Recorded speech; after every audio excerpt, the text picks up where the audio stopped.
अगर आप ये कहानी सुन रहे हैं तो समझ लीजिए मैं उस गांव से जिंदा लौट आया हूं जहां आज भी शाम के बाद कोई इंसान नहीं रहता।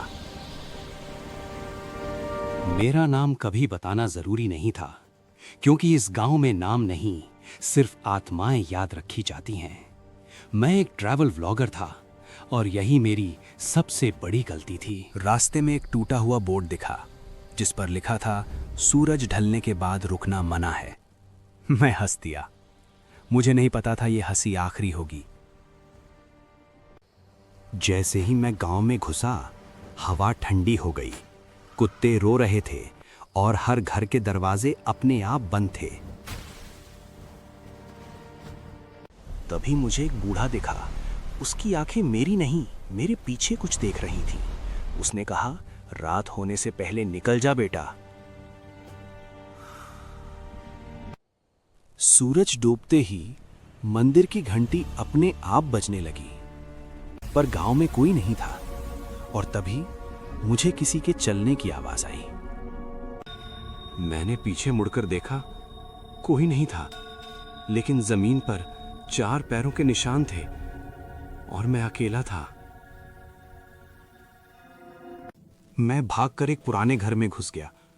अंदर दीवारों पर लिखा था, हमने दरवाजा खोला था, गलती हो गई। मुझे समझ आया, इस गांव ने 20 साल पहले एक औरत को जिंदा जला दिया था और तभी से कोई यहां रात नहीं बिताता। तभी मेरे कान में किसी ने फुसफुसाया, तू भी यहीं रहेगा। मेरी सांस रुक गई।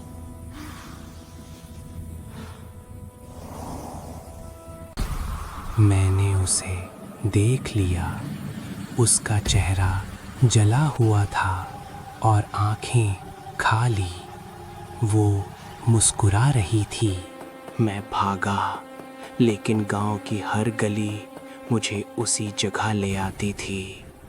ये गांव मुझे छोड़ना नहीं चाहता था। जैसे ही पहली किरण पड़ी, सब कुछ शांत हो गया। गांव खाली था, जैसे कुछ हुआ ही नहीं। मैं किसी तरह बाहर निकल आया, लेकिन आज भी रात में मुझे वही आवाज सुनाई देती है। अगर कभी आपको ऐसा बोर्ड दिखे तो रुकना मत, क्योंकि अगली कहानी आपकी हो सकती है।